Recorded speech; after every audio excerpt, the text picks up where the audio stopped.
There are some types of money you're simply not destined to earn. Some things in life, no matter how hard you try, just aren't for you. One of the biggest mistakes people make is this: they enter fields that demand talent, and mistakenly try to substitute it with effort, for an entire lifetime. But really, it's not entirely your fault. The root of the problem lies in the education we've received since childhood. When our teachers quoted Edison, they told us, "Success is 1% inspiration and 99% perspiration." That part is true.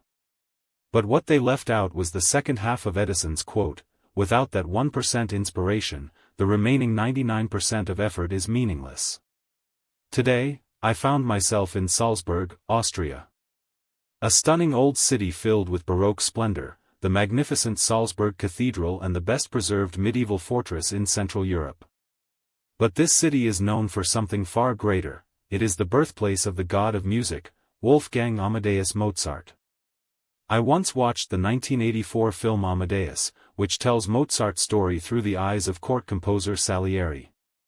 I highly recommend it. Its 8.7 rating on Dubon is well-deserved. Back then, I was 18 or 19, still in college. I admired Mozart's genius, composing at the age of 5, leaving behind over 20,000 pages of manuscript, and the sorrow of his short life, dying at just 35.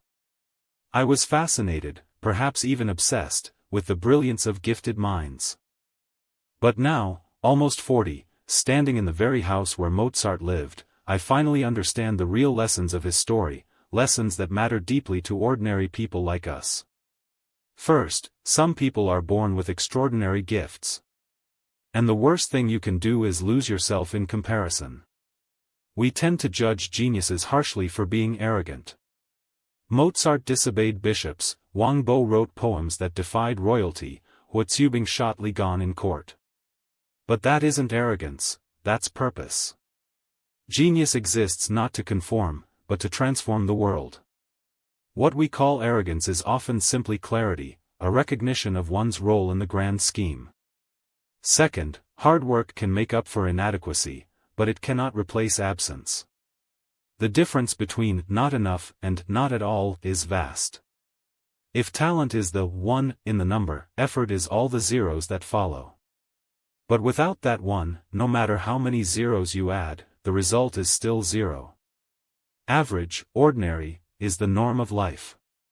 And that's not a flaw. But failing to recognize your reality while chasing a fantasy? That's foolishness. It takes honesty to accept that genius exists, and grace to admire it without envy. When you return from that awe to face yourself, you might say, "I am ordinary, yes, but I am not mediocre." Genius or not, every person arrives in this world with a purpose. Greatness is not guaranteed. But the choice to be uncommon lies with you. You don't have to be legendary. But you must be clear, sincere, and true to yourself. Find the work that matches both your talent and your joy. Lean into your small gift, and cherish it. We may not be great, but if we make the right choices, and honor our path, we can still live extraordinary lives.